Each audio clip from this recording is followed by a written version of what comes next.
Je suis apnéiste de l'extrême, je réalise des vidéos sous-marines sur des épaves à des profondeurs entre 20 et 80 mètres de fond. Voilà, j'ai une équipe pour la sécurité et je diffuse énormément sur les réseaux sociaux, notamment, je ne sais pas si on peut le dire, YouTube, Facebook. Voilà, j'ai une communauté assez grande parce que ce que je fais aujourd'hui, je suis un des seuls à le pratiquer, c'est-à-dire faire des évolutions et des intrusions en épave en apnée sans aucune assistance. Ça fait vibrer parce que partout où je vais, généralement sur les sites que je découvre, je suis un des seuls apnéistes à être rentré dans ces endroits. Donc quelque part, c'est d'être un peu le privilégié d'être tout seul à faire ça. Après, il y a se mélanger à la faune et à la flore. Arriver en apnée dans des endroits où il y a énormément de vie, eh ben, on dérange personne. Donc on a une approche qui est vraiment aisée et on peut quasiment toucher les poissons du bout des doigts.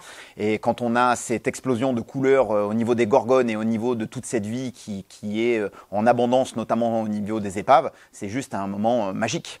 Voilà. Après, il y a le côté performance. Quand on descend sur des épaves qui sont excessivement profondes, on est partagé entre l'adrénaline qui arrive au galop en disant « attention, tu es dans un endroit hyper dangereux, on est en profondeur, il y a un facteur risque important » et le côté où zénitude, où il faut garder le contrôle total en disant « il faut que je ralentisse mes battements cardiaques, il faut que je fasse le moins de gestes parasites, il faut que je sois le plus lent possible pour économiser un maximum l'énergie et l'oxygène qu'on a dans le corps ». Je ne fais pas de compétition parce que déjà j'ai fait des compétitions toute ma vie et aujourd'hui je me suis dit que l'approche de la mer c'était en dehors des compétitions parce que la pratique de l'apnée en compétition, qui est un milieu tout à fait noble, c'est plus un milieu pour un dépassement de soi-même et lutter, si vous voulez, contre son petit camarade qui a fait une performance qui est au-dessus de lui. Donc on va se mettre en danger pour aller battre, si vous voulez, ce record. Moi, je ne suis pas du tout dans cette optique-là. Moi, je suis dans le partage, la découverte et vraiment aujourd'hui l'audiovisuel et pouvoir mettre en image ce que je ressens dans des endroits qui sont totalement atypiques. Je suis plus attiré par ça que par la compétition, quoi.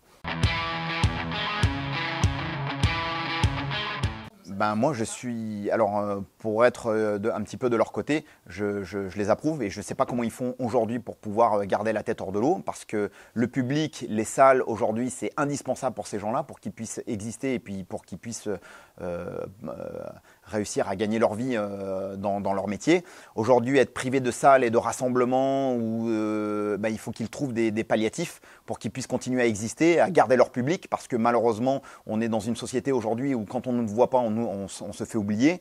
Donc aujourd'hui, je trouve que le palliatif des réseaux sociaux, de tout ce qui est possible pour garder le contact avec le public est hyper important. Et je pense que ce soir, leur permettre encore une fois d'exister et de se montrer encore aux yeux du grand public, je pense que c'est une très très bonne initiative. Je suis totalement adepte de l'humour et de l'autodérision, donc j'ai été invité ce soir pour justement découvrir un petit peu ce milieu que je ne connais pas. Je suis comme tout le monde, je suis des personnalités au niveau de l'humour où j'adhère parfaitement. Et là, ce soir, j'ai la chance de pouvoir découvrir des humoristes que je ne connais pas du tout, dans un cadre un petit peu privilégié. Donc je suis très content d'être là et vraiment j'ai hâte de découvrir ce qu'on va nous montrer ce soir, quoi.